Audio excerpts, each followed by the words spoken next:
Welcome to Ajas study. ये देखिए chapter second है। फर्स्ट चैप्टर मैंने करा दिया है लुसेंट की वस्तुनिष्ठ प्रश्न यानी कि ऑब्जेक्टिव टाइप क्वेश्चंस के। देखेंगे हम वैदिक संस्कृति जो कि 1500 ईसा पूर्व से 600 ईसा पूर्व के बीच में मानी जाती है। इसके दो क्वेश्चंस हैं ऊपर के, केवल सन दिए गए हैं, तो उसको याद कैसे करना है उसके लिए जब हम पढ़ेंगे डिटेल में तो वो अपने आप याद हो जाएगा, उसे याद करने की ज़रूरत नहीं। हाँ, कुछ क्वेश्चंस हैं जो क्वेश्चंस की जिनकी ज़रूरत है कि हमें याद करना चाहिए, तो उन क्वेश्चनों को देख लेते हैं। चलिए स्टार्ट करते हैं। इन क्वेश्चंस को देखिए, बहुत ही आसान भाषा में देखेंगे। कुछ जिन पे जरूरत पड़ेगी निमोनिक की उसे निमोनिक बनाएंगे, जिन पे जरूरत नहीं पड़ेगी उसको नहीं बनाएंगे। ठीक है, चलो स्टार्ट करते हैं भाइयों। देखिए पहला है कि आर्य। आर्य शब्द का शाब्दिक यानी इस शब्द का अर्थ क्या है? तो कह रहा है वीर योद्धा, यज्ञकर्ता या पुरोहित, श्रेष्ठ या कुलीन, विद्वान। तो इसका आंसर है श्रेष्ठ या कुलीन। आर्य का मतलब होता है, जैसे आपने एक शब्द सुना होगा आचार्य, आचार्य जी पढ़ते होंगे आचार्य। जो लोग एमए करते हैं संस्कृत से उन्हें आचार्य कहते हैं, तो इसको अगर मिटा दीजिए तो आर्य बन गया। आचार्य किसे कहते हैं? आचार्य जी, आचार्य जी, यानी कि रिस्पेक्ट दे करके बात करते हैं वो, यानी कि ये आचार्य क्या है? श्रेष्ठ हैं। जैसे टीचर हो गए तो श्रेष्ठ हैं, उनको आप रिस्पेक्ट देते हैं। इसी तरह से आर्य भी क्या थे? श्रेष्ठ थे। श्रेष्ठ कह सकते हैं या कुलीन कह सकते हैं, जो बड़े थे। ठीक है, नेक्स्ट है प्रारंभिक आर्यों के बारे में निम्न कथनों में से कौन सा सही नहीं है? तो कौन सा सही नहीं है? देखिए, वे संस्कृत बोलने वाले थे, वे घुड़सवारी किया करते थे, वे कई झुंडों में भारत पहुंचे, वे मुख्यतः नगरों में निवास करते थे। अब देखिए इनमें से कह रहा है कि कौन सा सही नहीं है। तो कह रहा है कि वे मुख्यतः नगरों में निवास करते थे, तो वे मुख्य रूप से नगरों में निवास नहीं करते थे, बाकी वे सब कुछ ठीक है। ये मध्य एशिया से आए थे। जो एशिया आप देख रहे हैं, अगर भारत का मैप देखें, पूरा एशिया देखें, तो मध्य एशिया से आए थे। हाँ, ऐसा माना जाता है। तो ये सारी चीज़ें सब कुछ थी, लेकिन जो नहीं है वो है कि वे नगरों में निवास नहीं करते थे। इस ठीक है, सिंधु घाटी सभ्यता नहीं पढ़ रहे हैं कि आप नगर की बात करेंगे। इनमें से किस फसल का ज्ञान वैदिक काल के लोगों को नहीं था? तंबाकू ऐसा चीज था, तंबाकू का कहीं ज्ञान नहीं था। ये सारी चीजें का ज्ञान हो गया था, जौ का गेहूं का तो पहले से ही था, चावल का भी ज्ञान हो गया था, लेकिन तंबाकू का ज्ञान नहीं था वैदिक काल में। तो कैसे याद रखेंगे कि जो वेद पढ़ते हैं, जो लोग वेद पढ़ते हैं, वैदिक काल में किस फसल का ज्ञान नहीं था? तो वैदिक काल यानी वेद, वेद जो पढ़ते हैं वो लोग तंबाकू और ये सब नहीं खाते हैं। वैसे तो देखा होगा आपने, खाते हैं, लेकिन उल्टा याद करेंगे कि जो लोग वेद पढ़ते हैं वो क्या नहीं खाते हैं? तंबाकू नहीं खाते हैं। तो यही तंबाकू का ज्ञान उनको नहीं है, इसलिए नहीं है। क्यों? या फिर ऐसे सीख सकते हैं कि जो लोग वेद का ज्ञान लेते हैं वो जो तंबाकू खाते हैं उनको वेद का ज्ञान नहीं मिलता है। जैसे आप चाहें वैसे याद करें, जो तंबाकू खाते हैं उनको वेदों का ज्ञान नहीं मिलता, उनकी बुद्धि भ्रष्ट हो जाती है। चाहे जैसे आप चाहें वैसे याद कर सकते हैं। नेक्स्ट है उत्तर वैदिक काल। उत्तर वैदिक काल क्या होता है? यानी वैदिक काल के तुरंत बाद उत्तर वैदिक काल के वेद विरोधी, यानी कुछ लोग थे जो वेदों का विरोध करते हैं, क्योंकि वैदिक काल में तो कर नहीं पाएंगे क्योंकि उस समय वेदों की प्रभुता रहती है। और उत्तर वैदिक काल यानी वैदिक काल के तुरंत बाद जो है कुछ वेद विरोधी हो गए, वेदों का विरोध करने लगे, और ब्राह्मण विरोधी धार्मिक अध्यापकों को, ब्राह्मण विरोधी, वेद का विरोध और ब्राह्मणों का विरोध कर रहे थे। तो ऐसे धार्मिक अध्यापकों को किस नाम से जाना जाता था? पहला है जजमान, ये तो ब्राह्मणों का आ जाता था, श्रमण, अथर्वन, सृष्टिन। तो ये चार हैं, तो इसमें कहा जाता था श्रमण। श्रमण याद कैसे करेंगे? जो वेदों का विरोध करते थे और ब्राह्मणों का विरोध करते थे उनको क्या कहते थे? श्रमण कहते थे। याद कैसे रखेंगे? अगर कोई चीज किसी का विरोध कर रहा है, अगर वेद है, वेद का कोई विरोध कर रहा है या फिर ब्राह्मण का विरोध कर रहा है, यानी कि वो सुनना नहीं चाहता वेदों को, तो वेद को सुनना नहीं चाहता, तो सुनने से हो जाता है श्रवण। श्रवण माने सुनना होता भी है, और श्रवण इस तरह से कर देंगे, श्रवण माने ये भी सुन लेंगे। तो जो वेद का विरोध करे यानी वेदों को ना सुनना चाहे, जो ब्राह्मणों का विरोध करे यानी ब्राह्मणों की बात ना सुनना चाहे, उसे क्या कहेंगे? श्रवण कहेंगे, लेकिन श्रवण से हम श्रवण कर देंगे, श्रवण याद हो जाएगा। तो इस तरह से आप मैच कर लीजिएगा कि वेदों का विरोध वही करता है जो सुनना नहीं चाहता, यानी कि श्रवण। नेक्स्ट है वैदिक गणित का महत्वपूर्ण अंग है। तो देखिए वैदिक गणित का महत्वपूर्ण अंग है, मैं डायरेक्ट आंसर बता रहा हूँ, शुल्व सूत्र। याद कैसे रखेंगे? वैदिक गणित जो है, वैदिक गणित में क्या है? शुल्व या फिर सूत्र है। वैदिक गणित, गणित में क्या पढ़ते हैं आप? सूत्र पढ़ते हैं। तो वैदिक गणित में भी क्या पढ़ते हैं, शुल्क या सूत्र पढ़ते हैं। शुल्क हम इस तरह से याद करेंगे, इसको शुल्क मान लेंगे अपने मन से कि शुल्क, शुल्क कितना लेना है, शुल्क किस पे लगाना है, ऐसा सूत्र पढ़ते हैं। सूत्र दिया गया ऐसा सोच लीजिए, चाहे जहाँ गणित आ जाए, वैदिक गणित में तो गणित में क्या पढ़ते हैं, सूत्र। तो सूत्र देखिए इसी में है और कहीं कहीं है नहीं। तो गणित में सूत्र होते हैं, तो सूत्र से सूत्र याद पढ़ लेंगे, आप आसानी से इसको याद कर लेंगे। याद करने की जरूरत नहीं है। देखिए इन चीज़ों को केवल क्वेश्चन से ही मैच करके देख लिया करिए। गणित है तो गणित में क्या होते हैं, सूत्र होते हैं, तो सूत्र हो गया। और वैदिक की बात करें तो सुलभ सूत्र कुछ ऐसा देख लीजिएगा। नेक्स्ट देखिए, कह रहा है कि किस वेद में प्राचीन वैदिक युग की संस्कृति के बारे में सूचना दी गई है। तो पहले चूंकि हम वैदिक काल पढ़ रहे हैं, तो वैदिक काल यानी वेदों का काल। वेदों का काल में एक चीज मैं बता दूं कि सबसे पुराना वेद है ऋग्वेद। ठीक, इसके बाद आता है, इस सब क्रम में आते हैं, इसके बाद आता है सामवेद, दूसरे नंबर पे है। अगर मैं बात करूं तो इस तरह से, पहला है ऋग्वेद पहले नंबर पे, दूसरे नंबर पे है सामवेद, और तीसरे नंबर पे है यजुर्वेद, और चौथे नंबर पे है अथर्ववेद। अथर्ववेद सबसे बाद में लिखा गया है। तो देखिए कह रहा है, आप थोड़ा सा इसको जानते रहेंगे तो आप इसको थोड़ा सा कर लेंगे। कह रहा है कि किस वेद में प्राचीन वैदिक युग की संस्कृति के बारे में सूचना दी गई है। तो जहां प्राचीन वैदिक युग की बात की जाए तो प्राचीन में सबसे पहले कौन लिखा गया था, उसी में दी गई थी संस्कृत के बारे में।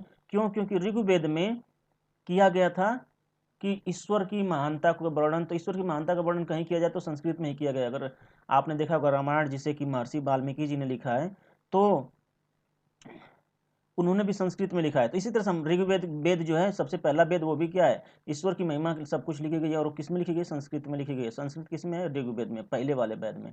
अब चाहे दूसरे तरह से याद कर सकते हैं, बस इसको कोई ज़्यादा वो नहीं करना है। आप कैसे याद रखेंगे इसको आप देख लीजिएगा। ऋग्वेद, ऋग्वेद के बाद सामवेद, सामवेद के बाद यजुर्वेद, यजुर्वेद के बाद अथर्ववेद। इसको अगर चाहें तो R Rigveda, Samaveda S, Yajurveda Y, और अथर्ववेद का ए। ठीक है, चाहे आप जैसे चाहें याद कर लें, इसको निमोनिक बनाने की जरूरत नहीं थी। अब देखेंगे इसको अच्छे से पढ़ेंगे तो याद करेंगे। अब कह रहा है, देखिए जो क्वेश्चन जरूरत नहीं है उसको हम ज़्यादा वो नहीं करेंगे। निम्नलिखित में से उत्तर वैदिक काल में लिखे गए ग्रंथों का सही क्रम कौन सा है। तो वैदिक काल के तुरंत बाद, वैदिक काल में तो ये सारे थे। अब उत्तर वैदिक काल में क्या था, उत्तर वैदिक काल में अगर करेक्ट आंसर है, वेद था, ब्राह्मण थे, ब्राह्मण, आरण्यक और उपनिषद, ये सारे लिखे गए थे उत्तर वैदिक काल में। आप इनको देख लीजिएगा एक बार, नहीं तो इसे अच्छे से पढ़ेंगे तो इन वेदों के बारे में तो याद हो जाएगा। इसको कोई ज़्यादा नहीं, जो हमें लगेगा कि निमोनिक बनाना है उसका हम देखेंगे। वेदों की संख्या कितनी है, तो देखिए बहुत इंपॉर्टेंट है। कितने वेद हैं भाई, आप सभी लोग जानते हैं कि कितने वेद हैं, इसे बताने की जरूरत नहीं है। अभी हमने देखा था कौन कौन से वेद, ऋग्वेद, सामवेद, बिल्कुल एक साथ। तो ये कितने हैं, चार हैं, ऋग्वेद, सामवेद, यजुर्वेद और अथर्ववेद, इस तरह से तो चार वेद हैं। कौन से तीन वेद संयुक्त रूप से त्रयी या वेद त्रयी कहलाते हैं। तो कौन से वेद जो है संयुक्त रूप से कहलाते हैं त्रयी वेद, त्रयी वेद यानी तीनों वेद। तो देखिए आप जानते हैं अथर्ववेद जो है सबसे बाद में लिखा गया है।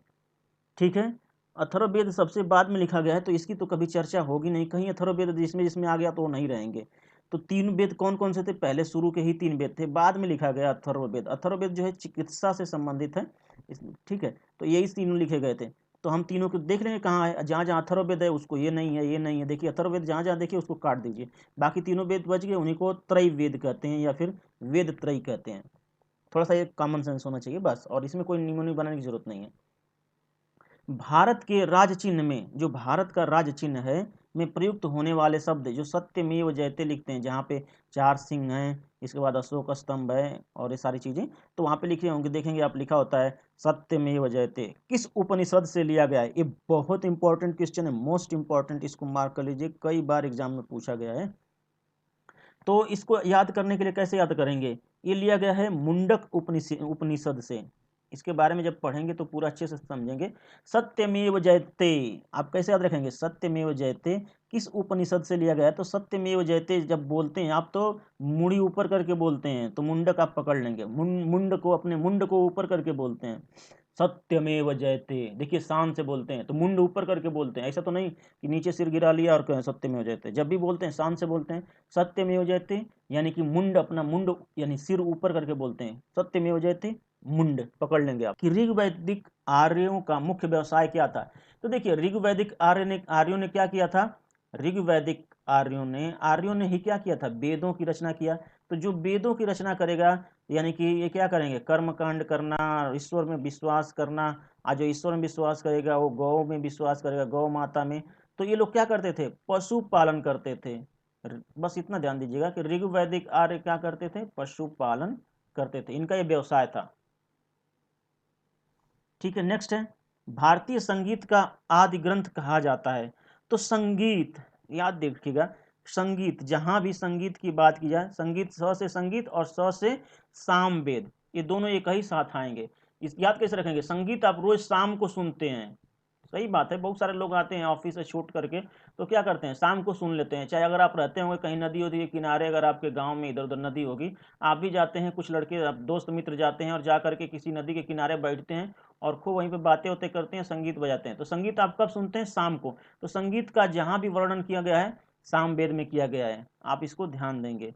ऋग्वेद में ईश्वर की महिमा की बात की जाती है, जैसा कि संस्कृत में। देखिए मैं इस ये वाला करेक्ट आंसर है, संगीत जहां आएगा सामवेद आप तुरंत बता लेंगे। ठीक है, नेक्स्ट है, प्रथम विधि निर्माता कौन है। देखिए बहुत इंपॉर्टेंट है, विधि निर्माता अगर हमारे संविधान के निर्माता हैं, आप सभी लोग जानते हैं जिनको कहा जाता है बाबा भीमराव अंबेडकर को। लेकिन प्रथम विधि निर्माता कौन है अगर ये पूछा जाए, तो इनको कहा जाता है मनु महाराज को, मनु जी को कहा जाता है कि यही यही इन्होंने क्या किया था, विधि का निर्माण किया था, प्रथम विधि निर्माण किया था। ठीक है, तो याद रखेंगे प्रथम विधि, पहली विधि कब आती है, जब इसे याद रखेंगे प्रथम विधि की, जैसे प्रथम विधि पहले पहले विधि कहाँ आती है, या नियम कानून कहाँ आते हैं, पहले मन में आते हैं, तभी तो लिखाएगा कोई। तो प्रथम विधि का निर्माण, तो अगर जब तक विधि मन में ना आए तब तक लिख नहीं पाएंगे। तो प्रथम विधि कहाँ आई थी, मन में आई थी, तो मन से मनु कर लेंगे, तब बाबा भीमराव अम्बेडकर का नाम लीजिएगा।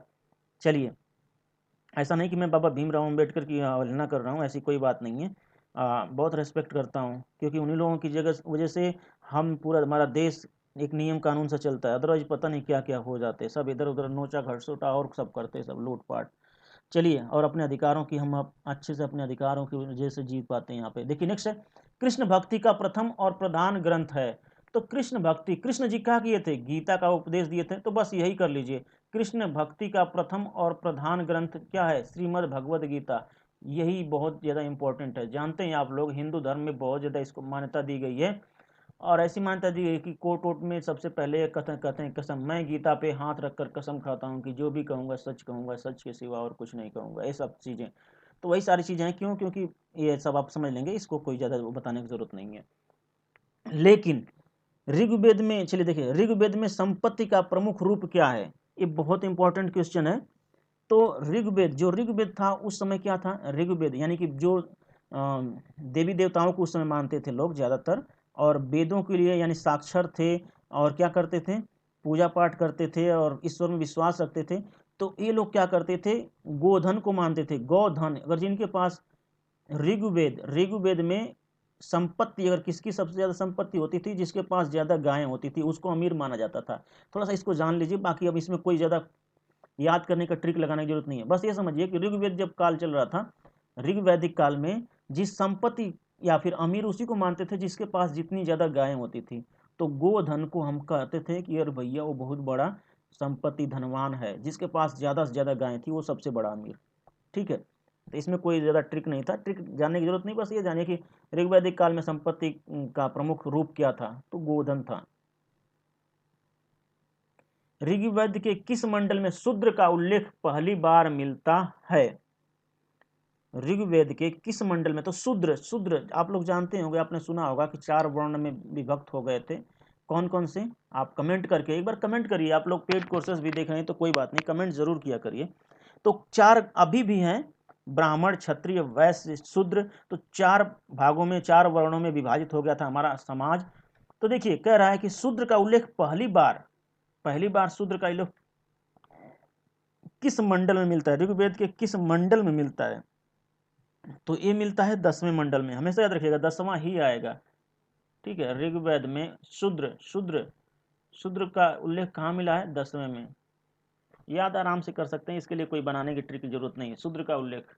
या फिर अगर देखें शूद्र, शूद्र देखिए इसको चाहे तो कुछ बना लेते हैं, 10 है ना, तो 10 को 1 का क्या होता है, या तो डी लिख दीजिए या तो यस लिख दीजिए, तो मैंने डी लिख दिया, और इसको 0 को हमने यस लिख दिया, तो यहाँ पे मैंने ए लिख दिया, तो इसे क्या कहेंगे, दास कहेंगे। और शूद्रों का काम क्या था, दासत्व का जीवन ये जीते थे, दूसरों का क्या करते थे, दूसरों के काम काज करते थे, नौकरी करते थे, आज भी करते हैं शूद्र लोग, तो क्षुद्र या शूद्र कहेंगे। शूद्रों का वर्णन, शूद्र का वर्णन कहाँ किया जाता था, शूद्र का वर्णन किस मंडल में किया गया है, तो आप कहेंगे शूद्र क्या होते थे, दास होते थे, तो इसी दास से आप याद कर पाएंगे। देखिए डी का 1, ए का कुछ नहीं, और एस का 0, 10 आराम से आप पकड़ लेंगे। भाई देखिए वेदों की संख्या कितनी है, अभी आप तुरंत कमेंट करिए कि वेदों की संख्या कितनी है। अब पर कह रहा है कि पुराणों की संख्या कितनी है, तो यहाँ पे पुराणों की संख्या जो है 18 है, ये आपको याद रखना चाहिए, चाहे आप इसको चाहे तो निमोनिक बना लें। पुराण, पुराण जो भी वेद हैं, वेद कितने हैं, 4 हैं, आप इस तरह से बनाइए। पुराण है तो पुराण होंगे, तो पुराण होंगे तो पन्नों के पन्ने तो होंगे, पन्ने से बिना पन्ने के तो पड़ेगा कोई नहीं, पन्ने हैं, और पन्ने हैं तो पुराण को आप क्या करते हैं, डब साबुन से धोते हैं, डब साबुन से ले करके धो रहे हैं, ले भैया धो धो, ठीक है। तो पुराणों की संख्या अगर पूछे कितना है, तो आप ध्यान दीजिएगा, अरे पुराण को तो हम डब से धोते हैं, डब, तो डी का हो गया 1, ओ का कुछ नहीं, ई का कुछ नहीं, और वी का हो गया 8, पुराणों की संख्या 18 हो गई। हमेशा ध्यान दीजिएगा, जैसे पुराण का नाम है, अच्छा पुराण, पुराण को तो हम अब क्या करते हैं, डब साबुन से धोते हैं, अब लक से मत धो लीजिएगा, नहीं तो दिक्कत हो जाएगी, चाहे रिन से मत धोइएगा, नहीं तो नंबर ही बदल जाएंगे, हमेशा याद रखिएगा डब, ठीक है। ये 18 याद रखिए, वेदों की संख्या 4 और पुराणों की संख्या 18, ये कोई याद रखना आराम से आसान हो जाएगा, कोई जरूरत नहीं है, ट्रिक की बात नहीं। नेक्स्ट है, वैदिक धर्म का मुख्य लक्षण इनमें से किसकी उपासना था। जो वेदों की जो था, वेद क्या करते थे, वेद वैदिक यानी वेद, वैदिक धर्म का मुख्य लक्षण इनमें से किसकी उपासना करना था, पशुपति, देवी माता, त्रिमूर्ति, या फिर प्रकृति। तो देखिए ये बहुत ज्यादा इंपॉर्टेंट है, चूंकि वेदों पे आधारित थे, इन ईश्वर की महिमा को मानते थे, जो ईश्वर को मान रहे तो ये प्रकृति को मानेंगे, ठीक है, तो ये प्रकृति है। वैदिक धर्म का मुख्य लक्षण इनमें से किसकी उपासना, तो वैदिक धर्म में लोग किसकी उपासना करते थे, आप ध्यान देंगे कि ये लोग संस्कृत जानते थे, देवों की महिमा गाते थे, और देवों की महिमा जब गाते थे और करते थे, तो ये क्या करते थे, प्रकृति में विश्वास रखते थे, और प्रकृति की ही उपासना करते थे। नेक्स्ट है, किस देवता के लिए ऋग्वेद में पुरंदर शब्द का प्रयोग हुआ है, पुरंदर, पुरंदर, पुरंदर, इंदर, इंदर, देखिए पुरंदर, इंदर, इंदर कहते हैं ना, इंद्र भगवान, जो पढ़े लिखे औरतें नहीं होती गांव की वो यही कहती हैं, अरे इंदर एकदम परेशान कर दिया है, पुरंदर, इंदर, तो पुरंदर से इंदर आप पकड़ लेंगे, पुरंदर किसको कहा जाता था, इंद्र को कहा जाता था, पुरंदर, इंदर, दर और इसमें विद्रोह है। शुल्व सूत्र किस विषय से संबंधित पुस्तक है, भाई अभी आपने पढ़ा शुल्व सूत्र, वैदिक गणित थी, और वैदिक गणित में देखिए ज्योतिष की बात करेंगे नहीं करेंगे, इसमें यहाँ पे केवल गणित है तो यह भी नहीं होगा, खगोल है तो भूगोल हो गया, ये खगोल हो गया, तो इसकी बात नहीं करेंगे, केवल ये गणित है, वैदिक गणित दिया था तो हम ले लेते हैं, लेकिन ये क्या है, शुल्व सूत्र की बात की जाती है ज्यामिति में, शुल्व सूत्र की बात ज्यामिति के लिए की जाती है, किस विषय से संबंधित पुस्तक है, तो ज्यामिति से संबंधित पुस्तक है शुल्व सूत्र, ठीक है। नेक्स्ट है, असतो माँ सदगमय कहाँ से लिया गया है, तो असतो माँ सदगमय कहाँ से लिया गया है, तो असतो माँ ये क्या है, संस्कृत शब्द है, और संस्कृत शब्द में ईश्वर की, ये देखिए ईश्वर की कहीं ना कहीं ये ईश्वर की बात हो रही है, और ईश्वर की प्रार्थना हो रही है, तो हम कहाँ अभी पढ़े थे कि ये करते हैं कहाँ, ऋग्वेद में करते हैं, तो ऋग्वेद आप आराम से पकड़ लेंगे, क्योंकि संस्कृत भी है और देवताओं की वो है, तो आपको ज़्यादा जानने की जरूरत नहीं, बस ये कर लेंगे। कह रहा है, आर्य भारत में बाहर से आए और सर्वप्रथम बसे थे, कहाँ बसे थे, तो जब आर्य भारत से आए तो ये लोग कहाँ बसे थे, ये सब देखिए, प्राग्ञ ज्योतिष में, पांचाल में, पांचाल आप लोग जानते हैं पांचाल कहाँ है, तो ये बिहार वार के साइड ये नहीं है, सामा तट में नहीं, पंजाब में, आर्य जब भारत आए तो सबसे पहले कहाँ बसे, पंजाब में। देखिए नेक्स्ट है, सूची 1 को सूची 2 से मिलाइए, तो ये सबका देखिए, इसका जब हम पढ़ेंगे तो देखेंगे, इसमें आप टेंशन मत लीजिएगा, जो क्वेश्चंस अगर नहीं हो पा रहे हैं तो इसका पहला ही सही है, सॉरी इसका ये पहला ये यहाँ से सही है, सब अपने अपनी जगह पे बिल्कुल सही है। ऋग्वेद का होता होत्री, यजुर्वेद का अथर्वणीय, सामवेद का उद्गाता उद्गात्री, अथर्ववेद का ब्रह्म, इस तरह से जो लिखा गया है तो ये सब सही है, इसमें कोई चेंजेस नहीं है, लेकिन उसको हम करेंगे नहीं, बाद में देखेंगे। अब देखिए नेक्स्ट क्वेश्चन है कि वेदों को देखिए याद रखिएगा, बस केवल शब्दों से खेलिएगा कि वेद, जो वेद थे उनको अपौरुषीय क्यों कहा जाता था। तो अपौरुषेय जहाँ पे, जिसकी जहाँ पे देखिए पुरुष अपुरुष, यानी कि जहाँ पे पुरुष ही नहीं थे, जहाँ पे पुरुषों की बात नहीं की जाए, तो वेद को अपौरुषेय कहते थे, क्योंकि ये पुरुषों द्वारा नहीं लिखा गया था, क्योंकि वेदों की रचना देवताओं द्वारा की गई थी। पहला ऑप्शन सही है, देवताओं ने वेदों की रचना किया था, ठीक है, इसलिए इनको अपौरुषेय कहा जाता था। तो इसको ध्यान दीजिएगा, अपौरुषेय का मतलब होता है जो देवताओं के द्वारा लिखा जाए, यानी जो पुरुष के द्वारा ना लिखा जाए। तो पुरुष नहीं लिखे तो कौन लिखे थे? देवता लिखे थे। तो आसानी से आप कर सकते हैं, इसमें कोई ट्रिक की जरूरत नहीं। देखिए नेक्स्ट है ये दर्शन, जो आप लोग सभी लोग जानते हैं फिलॉसफी। तो दर्शन का मतलब फिलॉसफी होती है, और कई फिलॉसफी हैं जिनको हम देखेंगे, इसमें बहुत सारे हैं। तो सबसे पहले हम ये देखते हैं, क्वेश्चन आया है कि वैशेषिक दर्शन का प्रतिपादक कौन है। इसके लिए मैंने ट्रिक बना दिया है, और मैंने वीडियो भी दे दिया था, वहाँ से आप देख सकते हैं। फिलहाल हम यहाँ पे केवल इसके लिए ट्रिक बना दिया था तो चूँकि, और वीडियो भी शेयर कर दिया था। उस वीडियो को देख लीजिएगा कि दर्शन और फिलॉसफी के बारे में कौन किसका प्रतिपादक थे, वो सब आपको याद हो जाएंगे यहाँ से। आपको केवल यहाँ पे ट्रिक मारना था। तो इसके हैं उलुक कणद, वैशेषिक के हैं उलुक कणद हैं, देख लीजिएगा। इसमें मैं ट्रिक बनाने की जरूरत नहीं, क्योंकि मैंने ऑलरेडी बना दिया और वीडियो दे दिया आपको। नेक्स्ट है कि मीमांसा या पूर्व मीमांसा दर्शन के प्रतिपादक थे। तो ट्रिक अगर आपको पता है तो आप याद कर सकते हैं, ये जैमिनी है। नेक्स्ट क्वेश्चन है, वेदांत या उत्तर मीमांसा दर्शन के प्रतिपादक हैं। तो इसके हैं वादरायण। ये ट्रिक बता दी गई है, वीडियो जो मैंने दिया था उसमें आप देख लीजिएगा। नेक्स्ट है, ऋग्वेद का कौन सा मंडल पूर्णतः सोम को समर्पित है। तो यह है 9वां मंडल। आप याद कर पाएंगे कि सोम कौन पीता है? सब पीते हैं। सोमरस, सोमरस कब पीते हैं? सब पीते हैं, सब पीते हैं। तो देखिए एस का होगा 0, बी का होगा 9, ए का कुछ नहीं, तो 9, यानी कि 9वां मंडल। जहां सोम की बात की जाए तो सोम कौन पीता है? सब पीते हैं। तो सब से आपको 9वां याद आ जाएगा। इसको कोड कर लीजिएगा, डिकोड, ठीक है। नेक्स्ट है, प्रसिद्ध कर रहा है, प्रसिद्ध 10 राजाओं का युद्ध, दशराज युद्ध जिसे कहते थे। देखिए कर रहा है, प्रसिद्ध 10 राजाओं का युद्ध, यानी कि दशराज युद्ध किस नदी के तट पर लड़ा गया था। तो बहुत जरूरी है। तो याद रखेंगे, याद रखने का तरीका देखिए कि ये 10 राजा थे, तो 10 राजा में क्या है? 10 ठो राजा, कोई रानी तो नहीं है, यानी कि 10 राजा हैं तो सब क्या है? पुरुष हैं। तो पुरुष हैं, 10 गो राजा, सभी लोग क्या हैं? पुरुष हैं। तो परु सरणी नदी के पास लड़ा गया था। बाकी ये सब जरूरत ही नहीं, इस तरह से याद कर पाएंगे। 10 राजा हैं और 10 राजा क्या है? पुरुष ही होंगे, तो पुरुषणी नदी के तट पर लड़े थे। इस तरह से आप ध्यान दीजिएगा।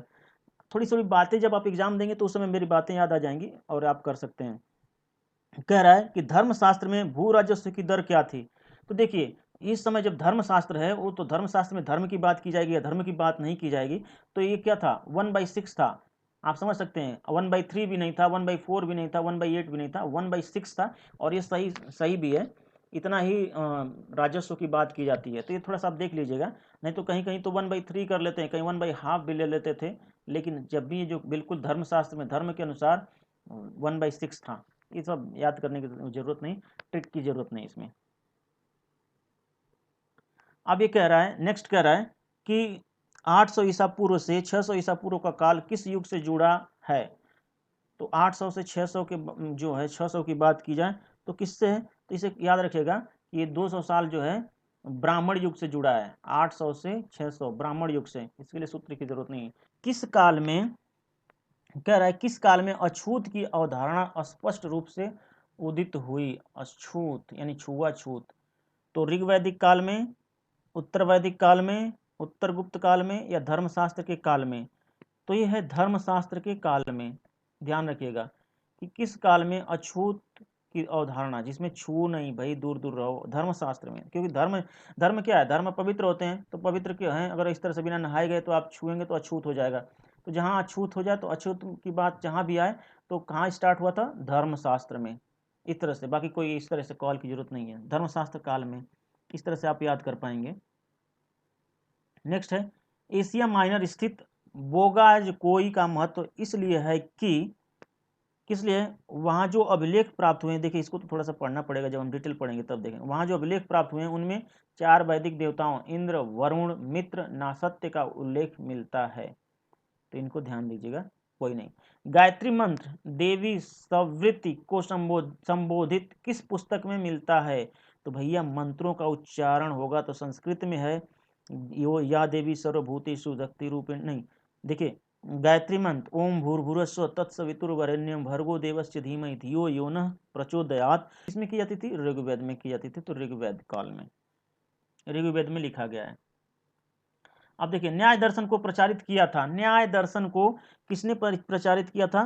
तो आप लोग सभी लोग जानते हैं, गौतम ऋषि ने। आपको मैंने दिखा भी दिया था। याद कैसे रखेंगे? याद के लिए ट्रिक की जरूरत नहीं, ट्रिक मैंने बना दिया है। फिर भी न्याय जो है गौतम ने किसको दिया? अपनी वाइफ को दिया था। अपने जानते हैं ना कि उनको क्या बना दिया था? शिला बना दिया था। तो न्याय किया था कि अन्याय कर दिया था? तो न्याय दर्शन की बात कौन करेंगे? गौतम कर रहे थे। आप याद रखिएगा, ट्रिक मैंने बनाया था, उस वीडियो में देख लेंगे। नेक्स्ट है, प्राचीन भारत में निष्क से जाना जाता था। तो निष्क शब्द क्या है? निष्क, निष्क से पहले आप एक जानते होंगे, एक नाम भी सुना होगा, तनिष्क। तनिष्क ये क्या है? शोरूम है। किस चीज का? सोने का। जहां पे सोने और चांदी के शोरूम है ये। तो याद कैसे रखेंगे? तनिष्क, निष्क से सोना ही समझिएगा। तनिष्क में क्या मिलता है? सोना मिलता है। तो यहाँ भी निष्क, निष्क का मतलब सोना, यानी कि स्वर्ण आभूषण। ये स्वर्ण आभूषण।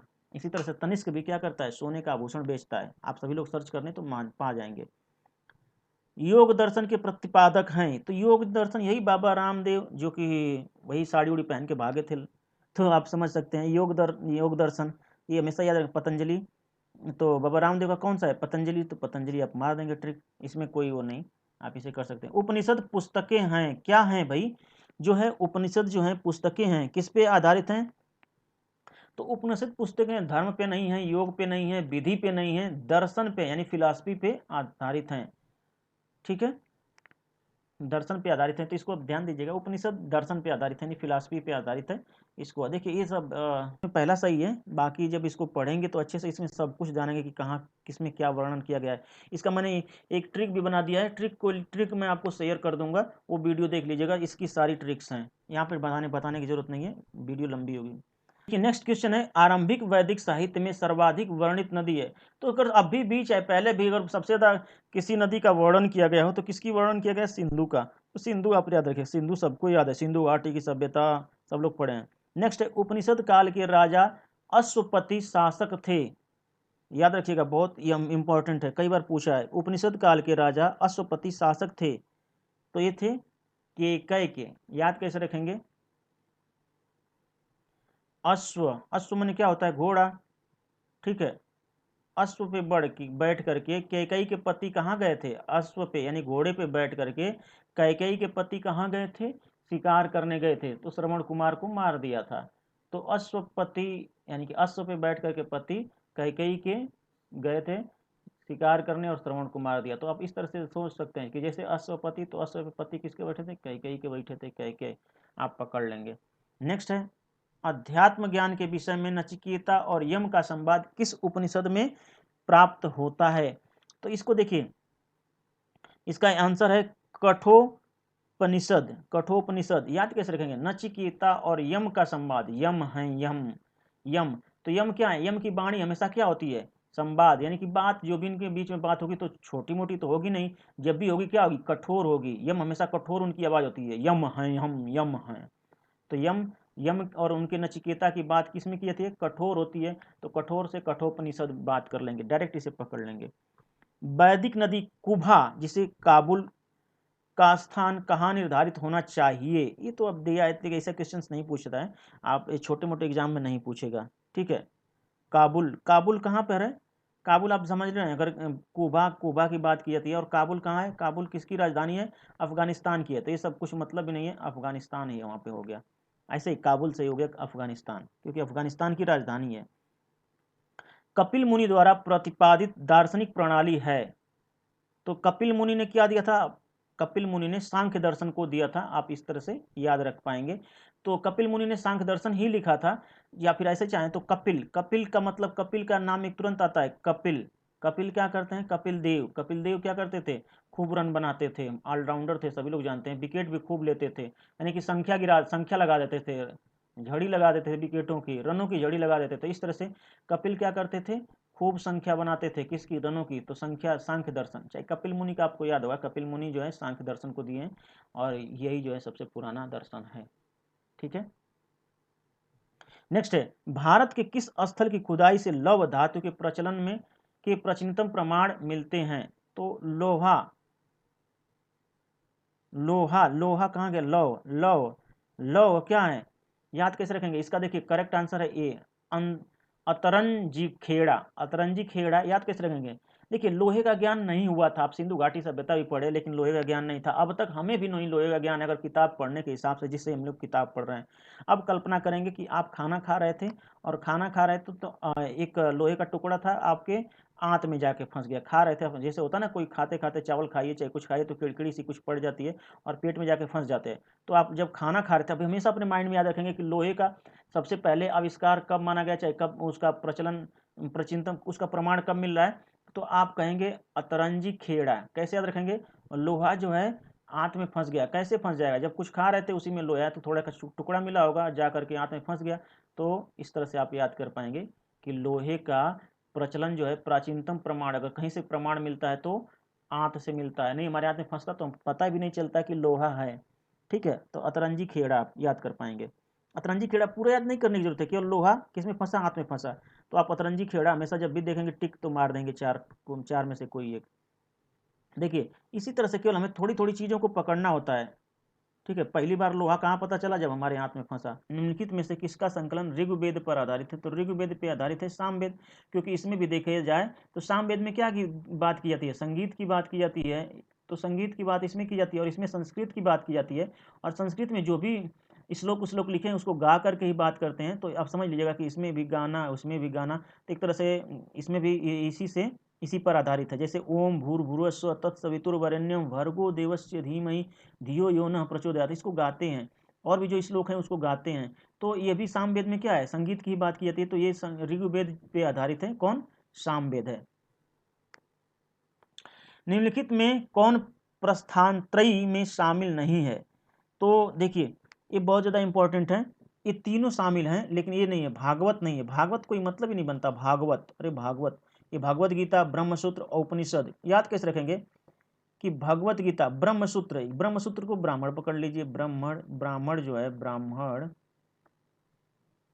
ये भगवत गीता को, भगवत गीता इस तरह से है, भगवत गीता इसको क्या किया ब्राह्मण ने ऊपर रखा, ऊपर से उपनिषद हो जाएगा, और क्या हुए प्रस्थान कर गए, यानी कहाँ स्वर्गलोक को सिधार गए। तो मान लीजिए कि ये कोई ब्राह्मण है इस तरह से, और ब्राह्मण जो है क्या किए इस तरह से कि अपने ऊपर इस तरह से रख लिया पेट पे भगवत गीता, तो ब्राह्मण से ब्रह्मसूत्र भगवत गीता रख लिया तो भगवत गीता हो गया, और ऊपर प्रस्थान कर गए, ऊपर यानी कि जैसे केवल भगवत गीता का ही भार नहीं सह पाए और मर गए, तो ऊपर क्या किए प्रस्थान कर गए। तो जैसे ही प्रस्थान की बात की जाएगी तो आप ये ध्यान दीजिएगा कि कोई ब्राह्मण है जो गीता को अपने पेट पे रखा चाहे सीने पे रखा और ऊपर प्रस्थान कर गए, तो भगवत गीता और ब्राह्मण का ब्रह्मसूत्र हो जाएगा, उपनिषद ऊपर यानी उपनिषद आप तीनों पकड़ लेंगे, जो नहीं रहेगा उसी को मार देंगे, ये नहीं है, तो यही है जो कि नहीं है, भागवत नहीं है। बाकी आंसर में आंसर जो था भागवत नहीं है, बाकी इसको अगर याद करना होगा प्रस्थान त्रयी में यानी तीन चीजें, जिसमें तीन की बात की जाए तो तीन की बात की कौन कौन सी की जाएगी,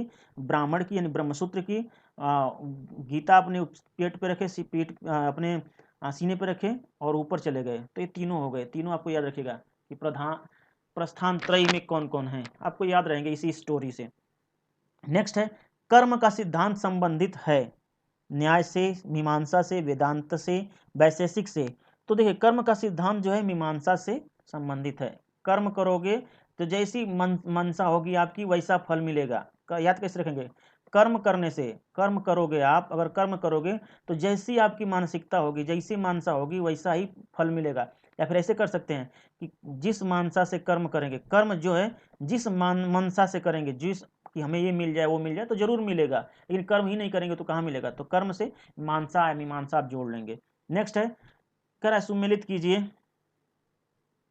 तो देखिए सुमेलित करिए, इसमें पहला सही है, आप इसको देख लीजिएगा, या फिर आप ऐसे कर सकते हैं कि हम अगर एक भी पकड़े तो देखें कैसे चल जाता है। सामवेद में क्या करते हैं, संगीत की बात करते हैं, ऋग्वेद में किसकी बात करते हैं, ईश्वर की महिमा गाते हैं, और अथर्ववेद में क्या कर सकते हैं, औषधियों से संबंधित है, ऐसा कि मैंने बताया था, और यजुर्वेद में कर्म कांड की बात करते हैं, बलि दो, यज्ञ करो, ये सारी चीजें ये होता है, पूजा पाठ करना, बलि देना, यज्ञ करना, तो ये इस तरह से, तो यही सही है, इसमें पहला सही है, आप मिला लीजिएगा कि ए का तीसरा, तो ए का तीसरा है, ये यही सही है, इसमें भी दिया लेकिन कोई बात नहीं, और दूसरे का बी का पहला, तो बी का पहला इसी में दिया, देखिए इसमें नहीं है, तो ये पहला सही है, तो इसको देख लेना है, बाकी कोई ज़्यादा हार्ड नहीं है। चरक ऋषि का नाम सुने होंगे, चरक ऋषि ने चरक संहिता लिखा। तो चरक संहिता नामक पुस्तक किस विषय से संबंधित है? तो चरक ऋषि ने क्या करते थे, चिकित्सा से रिलेटेड लिखे थे कि भैया सब लोग सुरक्षित रहें, सही रहें, स्वस्थ रहें, तो चिकित्सा से। चरक ऋषि का नाम बहुत सुना होगा आपने, तो इस तरह से याद करें, चरक चिकित्सा। नेक्स्ट है यज्ञ संबंधी विधि विधानों का पता चलता है। तो यज्ञ से रिलेटेड विधि विधान कहाँ होते हैं? तो ये होते हैं यजुर्वेद में। अभी मैंने ऊपर बताया था कि यजुर्वेद में कर्मकांड, बलिदान, बलि करना, यज्ञ करना, तो सारे कर्मकांड किसमें थे? यजुर्वेद में थे। तो ये आसान हो जाएगा। यज्ञ देखिए इस तरह से याद कर सकते हैं, यज्ञ में भी यह है और यजुर्वेद में भी यज्ञ है, यज, यज्ञ, यज्ञ, यज्ञ और यजुर, ठीक है, इसमें पकड़ लेंगे। वैदिक युगीन सभा, सभा ये कोई जरूरी नहीं है, सब ऐसा क्वेश्चन पूछता नहीं है, लेकिन आरएएस में पूछ लिया राजस्थान में, राजस्थान स्टेट में। वैदिक युगीन सभा, हाँ, सभा को क्या कहते थे? ये सभा है जो वैदिक काल में, सभा को क्या कहते थे? तो सभा को मंत्री परिषद कहते थे। मंत्री परिषद, एक मंत्री परिषद जो मंत्री परिषद बनाई गई थी, मंत्री परिषद को ही कहते थे, सभा कहते थे, सभा का नाम दिया गया था। वैदिक युग में प्रचलित लोकप्रिय शासन प्रणाली थी। तो उस समय वैदिक युग में थी गणतंत्र थी, जैसे हमारा आज देश है वैसे ही थी, गणतंत्र थी। ये नहीं कि कोई तानाशाह, कोई राजा राज करे चाहे वो करे, ऐसा कुछ नहीं था। सबसे प्राचीन वेद कौन सा है? तो अभी मैंने बताया था भैया कि सबसे प्राचीन कौन सा है? ऋग्वेद है। नंबर भी मैंने बता दिया कौन कौन सा सबसे पहले। तो ऋग्वेद आता है, ऋग्वेद के बाद कौन सा आता है? ऋग्वेद के बाद तुरंत दूसरा नंबर आता है सामवेद का, सामवेद के बाद यजुर्वेद का, और इसके बाद आता है अथर्ववेद का। तो सबसे पुराना कौन हुआ? ऋग्वेद। निम्नलिखित में से कौन भारतीय दर्शन की आरंभिक विचारधारा है? तो जो सबसे पहले अगर विचारधारा दर्शन की, फिलॉसफी की किया था उन्होंने, तो आप सभी लोग जानते हैं कपिल मुनि ने किया था। और कपिल मुनि का कौन सा है? सांख्य है। कपिल मुनि ने सांख्य दर्शन लिखा था। तो ये सबसे पहले, सबसे पुरानी है। कह रहा है सांख्य, योग, न्याय, वैशेषिक, मीमांसा एवं वेदांत, कितने हो गए? 6।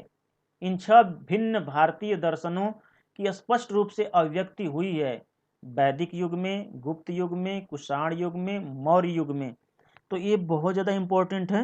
ये है वैदिक युग में। ये देखिए ये क्या है? सांख्य दर्शन है, फिलॉसफी है, योग फिलॉसफी है, दर्शन है, न्याय, ये सब किसकी बात कहाँ करते हैं? ये सभी लोग, सबका हुआ था वैदिक युग में, इससे पहले नहीं। वेदों का निर्माण हुआ फिर इनका हुआ। निम्नलिखित में वह दस्तकारी कौन सी है जो आर्यों द्वारा व्यवहार में नहीं लाई गई? दस्तकारी देखिए, तो आप सभी लोग जानते हैं, देखिए मृदभाण, तो ये तो पहले भी था, तो ये लोग भी यूज कर रहे होंगे आर्य लोग। आभूषण पहले भी था, तो ये लोग भी यूज कर रहे होंगे। बढ़ईगिरी ये लोग भी। लेकिन लोहार, लोहा तो था ही नहीं। लोहार मान लीजिए हुआ बाद में, लेकिन लोहार वहार कहीं नहीं थे, लोहारगिरी नहीं चल रही थी। तो लोहार जहाँ भी आए मार लीजिएगा ट्रिक। लोहार, लोहार बड़ा इधर खतरनाक है, इसको ध्यान से देखना है। ये देखिए सुमेलित करना है, तो सुमेलित करने में अगर 2-3 ही जानते हो तो आप इसको पता कर सकते हैं। तो देखिए इसको कर सकते हैं आप चाहें तो, इसका पहला सही है। देखिए नेक्स्ट है इस तरह से क्वेश्चन, जो 61वां क्वेश्चन, ऐसे क्वेश्चन कभी नहीं पूछे जाते हैं, ठीक है। तो ऐसे क्वेश्चन पे हम ज़्यादा जोर नहीं देंगे, जो लगेगा कि हमें कि अच्छे क्वेश्चन हैं जो कि बार बार पूछे जाते हैं, ऐसे क्वेश्चन पर ध्यान देंगे। कह रहा है 62 क्वेश्चन कि एक किस वेद में जादुई माया और वशीकरण, मैजिकल चार्म्स एंड स्पेल्स का वर्णन किया गया है? तो ये है अथर्ववेद।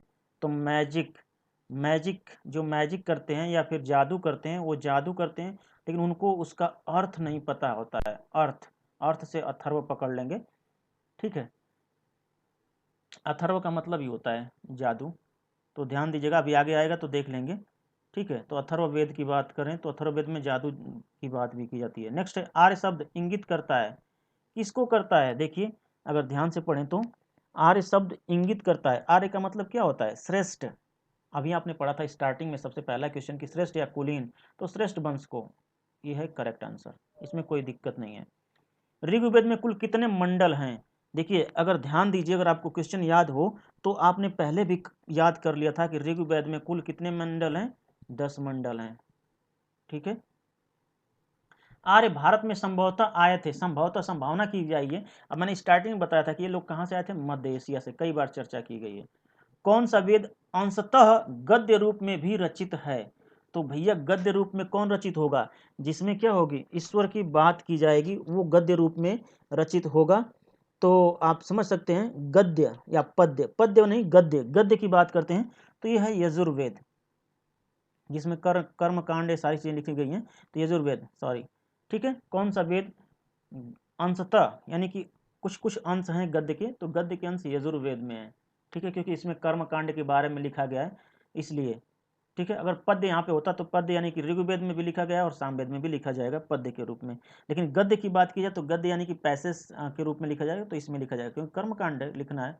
नेक्स्ट है सभा और समिति, प्रजापति की दो पुत्रियां थी का उल्लेख किस वेद में मिलता था? तो देखिए सभा और समिति, समिति आप समझ सकते हैं, सभा अभी समझिए कि आप मंत्री परिषद को कहा जाता था, समिति किसको कहा था? समितियां जानते ही हैं, जो उसमें प्रजा प्रजा होती थी, प्रजा के जो कंट्रोल करते थे, जो जिनको चुन करके भेजते थे, वो प्रजापति कहलाते थे।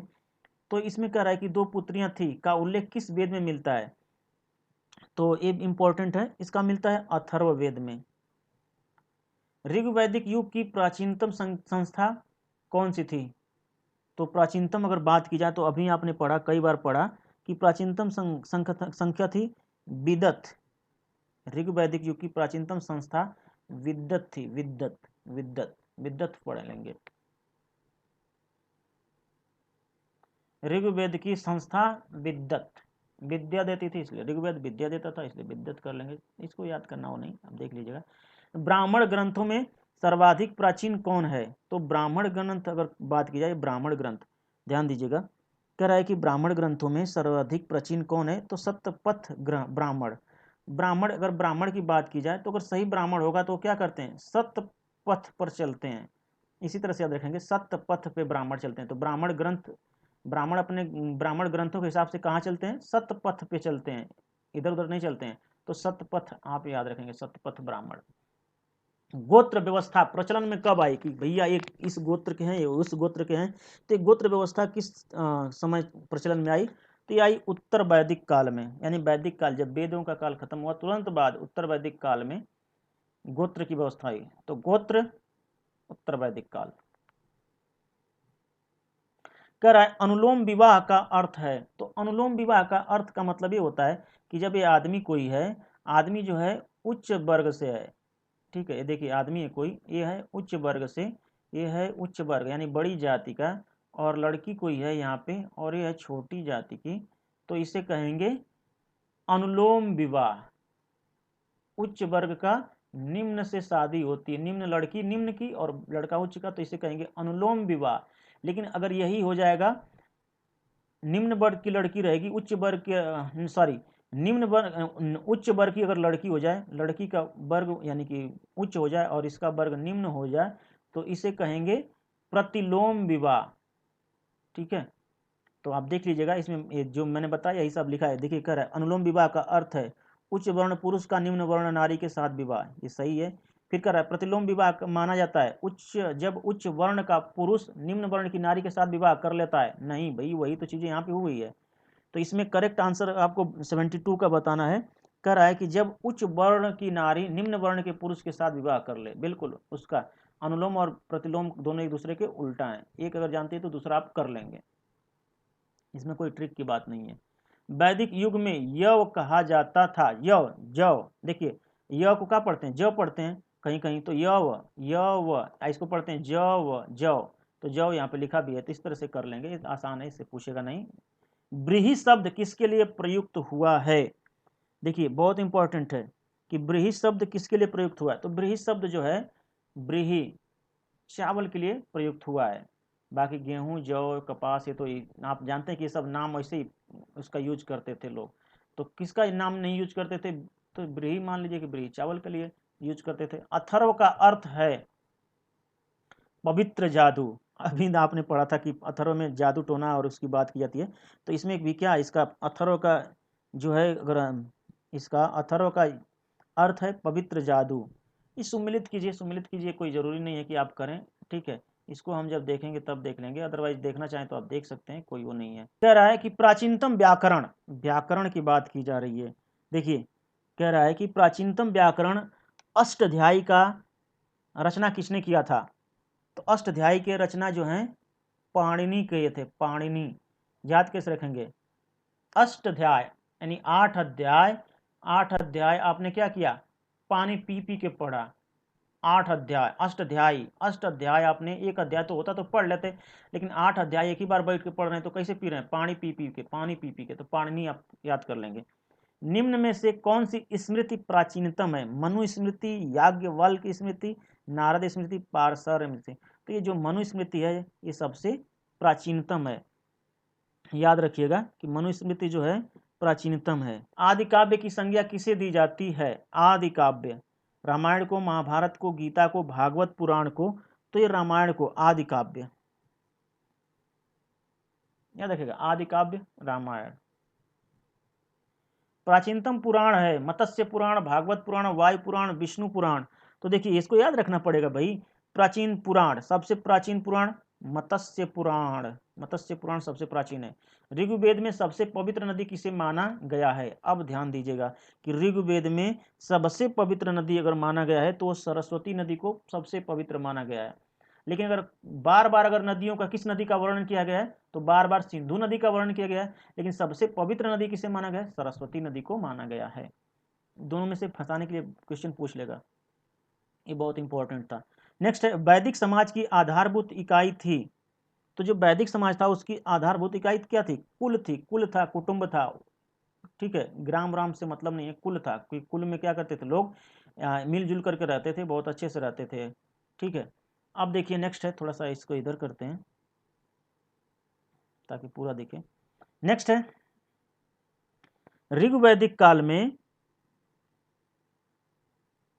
ऋग्वैदिक काल के उस सबसे प्रधान देवता की पहचान करें जिसकी स्तुति में 250 सूक्तों की रचना की गई है। तो इंद्र बाबा थे, मतलब इंद्रदेव थे, यही सबसे प्रधान देवता थे। इंद्र को सबसे प्रधान माना जाता था, अग्नि की भी पूजा होती थी, वरुण की भी होती थी, सूर्य की भी होती थी, लेकिन इंद्र के बारे में ये जो सबसे प्रधान थे, और 250 सूक्तों की रचना की गई है इन्हीं के बारे में। तो इसको याद रखने में बहुत आसान है, कोई इसके लिए टिक की जरूरत नहीं है। नेक्स्ट है, किस वेद में सभा को नरिष्ट अर्थात सामूहिक वाद विवाद या अनुल्लंघनीय कहा गया है। देखिए बहुत इंपॉर्टेंट क्वेश्चन है, तो इसे कहा गया अथर्ववेद में। किस रचना में नारी को सूरा और पाशा के साथ 3 प्रमुख बुराइयों में शामिल किया गया, तो मैत्रायणी में किया गया, मैत्रायणी संहिता। देखिए जाबाल उपनिषद, उपनिषदों की तो बात ही नहीं कहीं होगी, शतपथ ब्राह्मण तो ब्राह्मण ग्रंथ है तो इसकी बात ही नहीं होगी, मैत्रायणी संहिता, ठीक है ना। नारायणी, मैत्रायणी, ये सब जो वहाँ पे औरतों को नारायणी भी कहते हैं, नारायणी का संज्ञा देते हैं इस तरह से, तो मैत्रायणी आप कह देंगे, मैत्रायणी संहिता में लिखा गया है। नेक्स्ट है, उत्तर वैदिक काल में किस देवता को सर्वोच्च स्थान प्राप्त था, तो भैया अभी अभी आप पढ़े हैं कि सर्वोच्च स्थान जो है, इसमें प्रधान तो थे इंद्र, लेकिन अभी देखिए वहाँ पे क्या था, इंद्र, वरुण और सब लोग थे, अग्नि थे, लेकिन यहाँ पे देखिए देवता लोग बदल गए, तो इसमें प्रजापति को जो है सबसे ज्यादा, उत्तर वैदिक काल में किस देवता को सर्वोच्च, सबसे ज्यादा अगर ऊंचा स्थान पर दिया गया था तो प्रजापति को दिया गया था। नेक्स्ट है, सुमेलित करें, तो सुमेलित करें, देखिए राजसू यज्ञ क्यों कराते थे, अश्वमेध यज्ञ क्यों होता था, वाजपेयी यज्ञ क्यों होता अंश, तो ये सब पूछेगा, पूछेगा नहीं तो नहीं पूछेगा। इसका मैं करेक्ट आंसर बता देता हूँ, इसका सभी जो है सही से सुमेलित हैं बिल्कुल ही। राजसू यज्ञ जो है राजा के सिंहासन, जब सिंहासन पर बैठता है तब कराए जाते थे। अश्वमेध यज्ञ जानते हैं कि अपनी राजनीतिक शक्ति बढ़ाने हेतु किया जाने वाला यज्ञ है, छोड़ो घोड़ा और जो आए रोकेगा उससे लड़ाई करो, अपने में कब्जा कर लो, अदरवाइज अगर नहीं कोई लड़ता है तो आपकी अधीनता स्वीकार करेगा। तो आप सभी लोग जानते हैं किस लिए करते थे। वाजपेयी यज्ञ होता था शौर्य प्रदर्शन करने के लिए। अनिष्टोम यज्ञ होता था देवताओं को प्रसन्न करने के लिए, अनिष्टोम, ठीक है, तो ये कोई ज़्यादा वो नहीं है।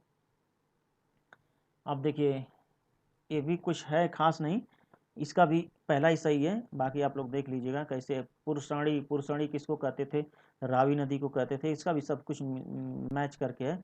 सतुद्री सतलज नदी को, अस्किनी, अस्किनी चिनाब नदी को, बिपाशा ब्यास नदी को। इसका भी मैंने बना दिया, ट्रिक बना दिया है, वीडियो में देखूंगा तो शेयर कर दूंगा आप लोगों को, इस नदियों का क्या क्या नाम है। संस्कारों की कुल संख्या कितनी है, तो 16 संस्कार होते हैं, आप सभी लोग जानते हैं, इसके लिए कोई ट्रिक बनाने की जरूरत नहीं। संस्कार कितने हैं, कुल टोटल 16 संस्कार हैं, आप सभी को जानना चाहिए, इसके लिए कोई ट्रिक नहीं। संस्कार क्या आप याद कर सकते, संस्कारों की कुल संख्या, संस्कार लोगों को ना ताज मिलता है, क्या मिलता है, ताज, जो संस्कारी होते हैं उन्हीं को ताज मिलता है। तो टी का 1, ए का कुछ नहीं, जे का 6, संस्कारों की संख्या ताज, आप याद रख सकते हैं। संस्कारी लोगों को ताज मिलता है। देखिए नेक्स्ट है सुमेलित करिए, तो ये सब सुमेलित करने वाला तो कोई ज़रूरी नहीं है। ब्रह्म विवाह, दैव विवाह में क्या होता है, ब्रह्म विवाद में क्या होता है, इसको केवल आप पढ़ लेंगे, मैं इसको बता देता हूँ, आपको एक ही बार में याद हो जाएगा, कोई ज़रूरी नहीं है। इसका भी पहला ही सही है, 1 मिनट, ठीक है, ये भी सब सीरियल में दिया है, इसको थोड़ा सा आप एक बार पढ़ लीजिएगा।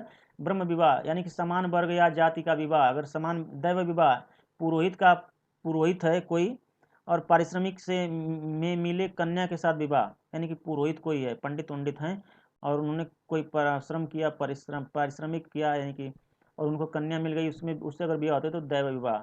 आर्ष विवाह, कन्या मूल्य के रूप में एक जोड़ी गाय व बैल चुकाकर किया गया विवाह, यानी कि कन्यादान एक जोड़ी बैल और गाय देना, तो उसको होगा आर्ष विवाह।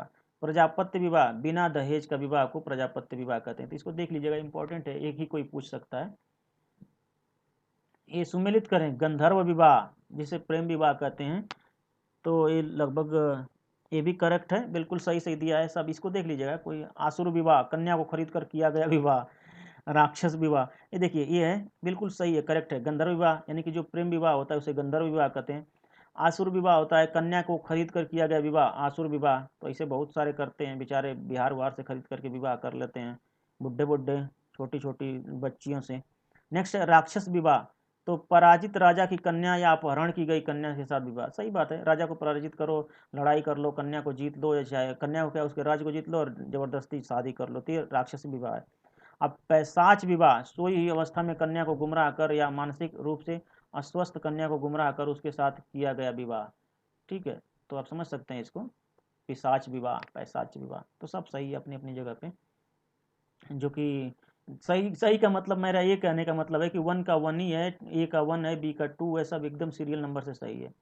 नेक्स्ट है 3 ऋण में शामिल नहीं है, तो देखिए आपने पढ़ा होगा, क्या क्या पढ़ा होगा आपने कि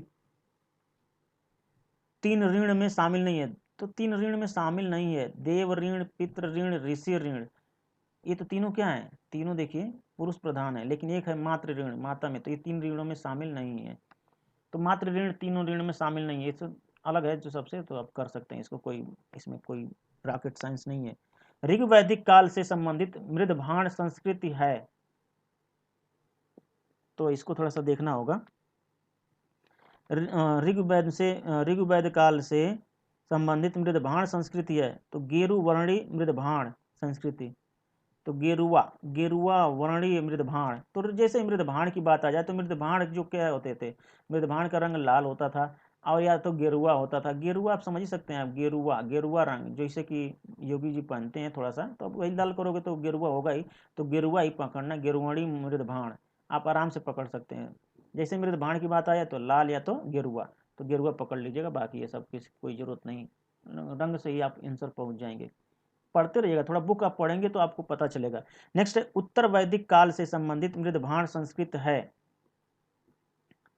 तो उत्तर वैदिक काल की बात करें तो चित्रित घूसर मृदभाण, यहाँ पे उत्तर वैदिक काल की बात करें, वैदिक काल के बाद, तो उत्तर वैदिक काल में क्या हुआ, पहले क्या था, लाल गेरुआ हुआ करता था, बाद में उसमें चित्र बनाने गए, तो चित्रित उत्तर वैदिक काल या फिर हड़प्पा जो संस्कृति पढ़े थे उस समय क्या था, हड़प्पा में क्या था, लाल था, वैदिक में क्या था, गेरुआ था, और उत्तर वैदिक में क्या था, उत्तर वैदिक की बात करें तो उत्तर वैदिक में कैसा है, चित्रित है, चित्र पे आधारित है, चित्रित धूसर मृदभाण संस्कृत, ठीक है, तो आप इस तरह से पकड़ लेंगे। नेक्स्ट देखिए, हरियाणा प्रांत में चित्रित धूसर मृदभाण स्थल किस स्थान पर हाल में किए गए उत्खननों में प्रकाश में आया है, तो आप समझ सकते हैं कि ये जो है हरियाणा की बात कर रहा है, तो हरियाणा में कौन सा है, अगर आप ऐसे ही देखें तो हरियाणा में है भगवानपुर, ठीक है, हस्तिनापुर आप समझ सकते हैं, हस्तिनापुर कहाँ है, कुरुक्षेत्र कहाँ है, आप लोग समझ ही रहे हैं, आलमगीरपुर कहाँ है, बाकी भगवानपुर में पाया गया है, तो आप इस तरह से याद रखिएगा, कोई ज़्यादा वो नहीं है, इसको पूछने की संभावना नहीं है। अगर जब करंट अफेयर्स में एक चीज़ें होती हैं, करंट अफेयर्स में पूछा जाएगा, ये अभी प्राचीनतम अगर कह रहा है ये प्रकाश में आया है, हाल ही में किए गए, जो हाल ही की बात कर रहा है तो हाल ही का नहीं है पूछेगा सवाल। देखिए, प्राचीनतम विवाह संस्कार का वर्णन करने वाला विवाह सूक्त किसमें पाया जाता है, तो एक ये इंपॉर्टेंट है, तो विवाह सूक्त जो है ऋग्वेद में पाया जाता है, ठीक है, इसमें संस्कृत से रिलेटेड है, ईश्वर की उपासना की बात की जाती है तो इसी में होगा। नेक्स्ट है ऋग्वेद में अघन्य वध योग्य नहीं, वध योग्य नहीं, अघन्य, अघन्य अपराध कहते हैं ना, अघन्य अपराध है यानी जो वध योग्य नहीं है। शब्द का प्रयोग किसके लिए किया गया है? तो सही बात है, ऋग्वेद में किसकी बात की थी? प्रधानता थी गाय की थी, तो गाय की कहा जाएगा, वध योग्य नहीं। आज भी गाय वध योग्य नहीं है, जो करता है वो तो मारा जाता है, उसको योगी जी ने बहुत कुछ बना दिया है नियम कानून। तो यही है, इसको आप आराम से पकड़ लेते हैं। सुमेलित कीजिए, सुमेलित करिए, तो सुमेलित करने का कोई वो नहीं है, आप इसको छोड़ करके आगे बढ़ सकते हैं, कोई ज़रूरी नहीं है। ठीक है, बाकी आप देखते रहिएगा, इसको थोड़ा सा मैं जब बताऊंगा तब देख लेंगे। नेक्स्ट है ऋत, यानी कि प्राकृतिक संतुलन स्थापित करने के कारण किस वैदिक देवता को ऋतस्य गोप कहा गया है? ऋतस्य गोप, तो ऋतस्य गोप देखिए ऋतस्य गोप कहा गया है।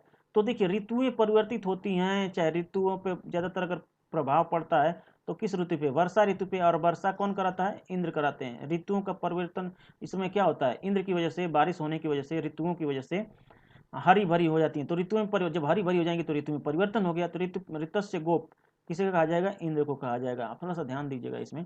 नेक्स्ट है निम्नलिखित में से कौन मूलतः जल या समुद्र का देवता था?